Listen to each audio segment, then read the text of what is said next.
আসসালামু আলাইকুম, আশা করি সকলেই ভালো আছেন। বন বিভাগে ৭৮টি পদে ফরেস্টার নিয়োগ করা হবে। তো আজকে আমরা এই সার্কুলারটি সম্পর্কে বিস্তারিত আলোচনা করব এবং আবেদন পদ্ধতি দেখে নেওয়ার চেষ্টা করব। পাশাপাশি কত তারিখের মধ্যে আবেদন প্রেরণ করতে হবে এবং কত টাকা আপনাদেরকে পরীক্ষার ফি জমা দিতে হবে সবকিছু নিয়ে থাকছে আজকের ভিডিওটি। সম্পূর্ণ ভিডিওটি মনোযোগ সহকারে দেখবেন, আশা করি তাহলে সবকিছু বুঝতে পারবেন। তো চলুন কথা না বাড়িয়ে মূল ভিডিওতে চলে যাই। মূল ভিডিওতে যাওয়ার পূর্বে আপনাদের যাদের বাংলাদেশ সেনাবাহিনী সৈনিক, বাংলাদেশ নৌবাহিনী নাবিক এবং এমওডিসি, বাংলাদেশ বিমান বাহিনী এমওডিসি, বাংলাদেশ কাস্টম সিপাহী লিখিত এবং ভাইবা পরীক্ষার সাজেশন এবং পাশাপাশি কারারক্ষীর ভাইবা পরীক্ষার চূড়ান্ত সাজেশনের প্রয়োজন হয়, সেক্ষেত্রে আপনারা চাইলে স্ক্রিনে দেওয়া হোয়াটসঅ্যাপ নম্বরে আমার সাথে যোগাযোগ করতে পারেন।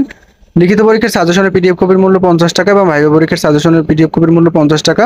তো আপনাদের যাদের প্রয়োজন বিকাশ, নগদ অথবা রকেটে সেন্ড মানি করে সাজেশনের পিডিএফ কপিটি হোয়াটসঅ্যাপের মাধ্যমে সংগ্রহ করতে পারেন। তো এখন আমরা একটু সার্কুলারটি দেখে নিব। গণপ্রজাতন্ত্রী বাংলাদেশ সরকার, প্রধান বন সংরক্ষকের কার্যালয়, বন অধিদপ্তর, আগারগাঁও, শেরেবাংলা নগর, ঢাকা।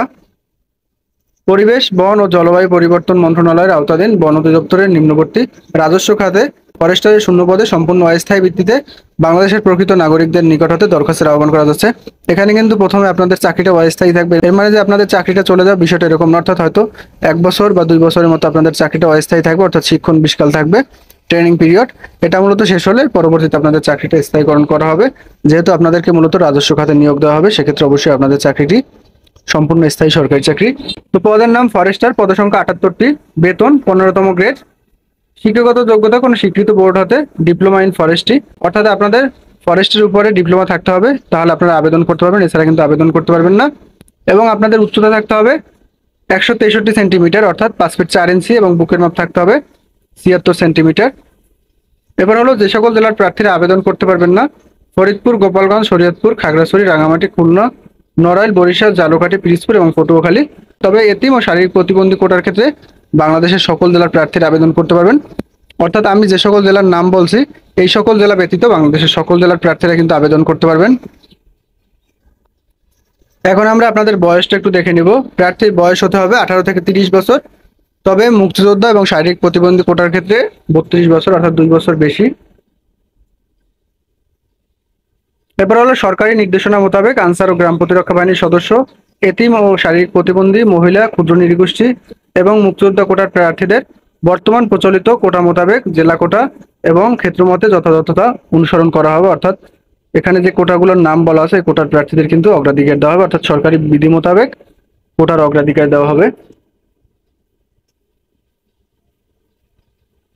এবার হলো আবেদনের নিয়মটা আমরা একটু দেখে নিব। আবেদন করার জন্য আপনাদেরকে bforest.gov.bd এখানে মূলত প্রবেশ করতে হবে। এখানে প্রবেশ করে একটা আবেদন ফর্ম আছে, সেই আবেদন ফর্মটা মূলত আপনাদেরকে ডাউনলোড করতে হবে। এটা মূলত অনলাইন আবেদন না, আপনাদেরকে পোস্ট অফিসে অথবা সরাসরি আবেদনপত্র পৌঁছাতে হবে। এবং আপনাদের আবেদন প্রেরণের ঠিকানাটি হলো প্রধান বন সংরক্ষক, বন অধিদপ্তর, বন ভবন, আগারগাঁও, শেরেবাংলা নগর, ঢাকা। এবং আপনাদের আবেদনপত্র প্রেরণের শেষ তারিখ হলো 30/5/2024। এই সময়ের মধ্যে মূলত আপনাদের আবেদনপত্র পৌঁছাতে হবে। তো আপনাদের যে কাজটা করতে হবে, আমি যে লিঙ্কটার কথা বললাম bforest.gov.bd, এই ওয়েবসাইটে প্রবেশ করবেন। এই ওয়েবসাইটে প্রবেশ করার পর চাকরির একটা আবেদন ফর্ম আছে, সেই আবেদন ফর্মটা আপনারা সুন্দর মতো ডাউনলোড করে সেটা পূরণ করবেন। পূরণ করে তারপরে আপনারা সেটা প্রেরণ করবেন উক্ত ঠিকানায়। এবং পাশাপাশি আপনাদেরকে 200 টাকা ব্যাংক ড্রাফট অথবা পে অর্ডার করতে হবে। এটা মূলত যে কোনো ব্যাংক থেকে আপনারা করতে পারবেন, অথবা এখানে একটা ট্রেজারি চালান নাম্বার দেওয়া আছে, আপনারা চাইলে ট্রেজারি চালানের মাধ্যমে টাকা পরিশোধ করতে পারবেন।